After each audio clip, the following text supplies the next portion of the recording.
Video பார்க்குற உண்மையான உள்ளங்கள் எல்லாருக்கும் மாலை வணக்கங்க. எல்லாரும் எப்படி இருக்கீங்க? எல்லாரும் நல்லா இருக்கீங்களா? எல்லாரும் நல்லா இருப்பீங்கன்னு சொல்லிட்டு நம்புகிறேன். இன்றைக்கி நம்மளுடைய வீடியோவில் என்ன பார்க்க போகிறோன்னு பார்த்தீங்கன்னா, ஊற போட்ட எனர்ஜி வாட்டரை நான் எடுத்து எல்லா செடிங்களுக்கும் கொடுக்க போகிறேன். அதை தான் இன்றைக்கி வீடியோவில் பார்க்க போகிறோம். நம்மளுடைய வீடியோ இப்போ தான் ஃபஸ்ட் டைம் பார்க்குறவங்களா இருந்தால் நம்மளுடைய வீடியோ பிடிச்சிருந்தால் நம்மளுடைய சேனலை சப்ஸ்கிரைப் பண்ணி வச்சுக்கோங்க. வீடியோவை ஸ்கிப் பண்ணாமல் பாருங்கள். இதுதாங்க அந்த எனர்ஜி வாட்டர். இதில் என்னென்ன போட்டிருக்கேன்னு பார்த்தீங்கன்னா, அரிசி கழுவி வச்சுருப்போம் இல்லைங்களா, அரிசி கழுவுற தண்ணி, முட்டைத்தோல், வாழைப்பழத்தோல், அப்புறம் காய்கறி தோல், பூண்டு தோல், வெங்காயத்தோல், அப்புறம் காய்கறி என்னென்ன காயெல்லாம் நம்ம கட் பண்ணி எக்ஸ்ட்ரா வேஸ்ட்டாக போகுது பாருங்கள், அழுகி போகுது பாருங்கள், அந்த மாதிரியான காய்கறி எல்லாமே போட்டிருக்கேன். அதுக்கப்புறம் பார்த்திங்கன்னா தக்காளி பழம் பழுத்து வேஸ்ட்டாக அந்த கெட்டு போகிற மாதிரி இருக்குது பாருங்கள், அதெல்லாம் எடுத்து போட்டு வச்சுருக்கேன். அரிசி மாவு கொஞ்சம் இருந்தது, அதையுமே புளிக்க வச்சு போட்டு வச்சுருக்கேன். கிட்டத்தட்ட இது போட்டு நான் ஒரு 10 நாள் ஆகும் இதை ஊற போட்டு. ஆனால் இதை எடுத்து என்னால் செடிங்களுக்கு ஊற்ற முடியல. அதனால் இன்றைக்கி எடுத்து ஊற்றிடலாம் அப்படின்னு சொல்லிட்டு இதை ரெடி பண்ணி இதை கலக்கி வச்சுருக்கேன்.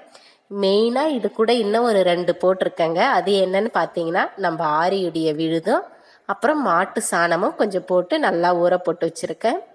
இப்போ மாட்டு சாணம் இதெல்லாம் பார்த்திங்கன்னா ஒரு மாதிரி ஹீட்டுன்றதுனால நம்ம செடிங்களுக்கு போடுறதுனால அது அனலுக்கு ஏதாச்சும் ஆகுமா என்னன்னு எனக்கு தெரியல. இருந்தாலும் நான் தண்ணி கலந்து கொஞ்சம் கம்மியாகவே நம்ம எல்லா செடிங்களுக்கும் கொடுக்கலாம் அப்படின்னு சொல்லிட்டு தண்ணி கொஞ்சம் சேர்த்து கலக்கலான்னு சொல்லிட்டு தான் இப்போ தண்ணியை பிடிச்சிட்ருக்கேன். தண்ணி பிடிச்சி அது கூட கலக்கலாம். இது பாருங்கள், சரியான ஸ்மெல் வருதுங்க. இதை எடுக்கும்போதே சரியான ஸ்மெல் வருதான். கூட ஹெல்ப் பண்ணுடா அப்படின்னா அவன் போயிட்டு தூரம் நின்றுட்டு, என்னெல்லாம் முடியாதுமா, என்னம்மா இந்த நாற்று அடிக்குது, நான் வரல கிட்டவே அப்படின்ட்டு தூரம் போயிட்டு நின்றுட்டாங்க கதிர். ஆனால் இந்த ஊற போட்ட எனர்ஜி வாட்டர் பார்த்திங்கன்னா இந்த முறை ரொம்ப டைம் ஆகிடுச்சு இல்லையா, அதனால் இந்த மாதிரி தான் ஊற போட்டு கொடுக்கணும். அப்போ தான் நல்லா எனர்ஜியாக இருக்கும்னு சொல்லுவாங்க.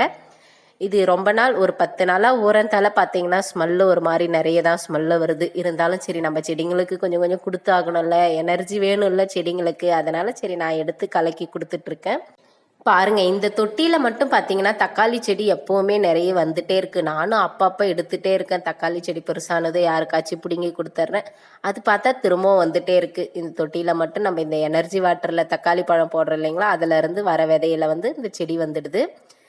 நான் இப்போ இந்த எனர்ஜி வாட்டர் எல்லா செடிங்களுக்கும் இந்த மாதிரி கொஞ்சம் கொஞ்சம் கொடுத்துட்ருக்கேன். எல்லா செடிங்களுக்குமே கொடுக்குறேன். பூ வைக்கிற செடி, பூ வைக்காத செடின்னு கிடையாது. எல்லா செடிங்களுக்குமே சத்து தேவைப்படுதில்ல, மண்ணில் சத்து கம்மி ஆகுதில்ல. அதனால் எல்லா செடிங்களுக்குமே இந்த எனர்ஜி வாட்டரை நான் கொடுத்துட்ருக்கேன். இத்தனை நாள் ஊற போட்டு இந்த வாழைப்பழம் தோல், இந்த காய்கறி எல்லாம் பார்த்திங்கன்னா அப்படியே இருக்குங்க. ஒரு மாதிரி ரொம்ப நசுக்கனா ரொம்ப நசுங்கவும் மாட்டேங்குது.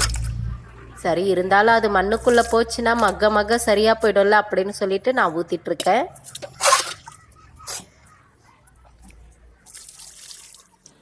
இந்த தண்ணியில் பார்த்தீங்கன்னா நான் முட்டை தோலெல்லாம் கூட போட்டு வச்சுருந்தேங்க. நான் வீட்டுக்கு யூஸ் பண்ண முட்டையெல்லாம் அந்த தோலெல்லாம் எடுத்துகிட்டு நான் தனியாக அப்படியே போட்டால் காக்கா குருவி எல்லாம் அந்த தோலை நம்ம நசுக்கி போட்டோம்னா கூட அது எடுத்துடுது. ஆனால் இந்த மாதிரி ஊற போட்டு போடும்போது அந்த தோல் அப்படியே செடிங்களோட ஊறிடுது.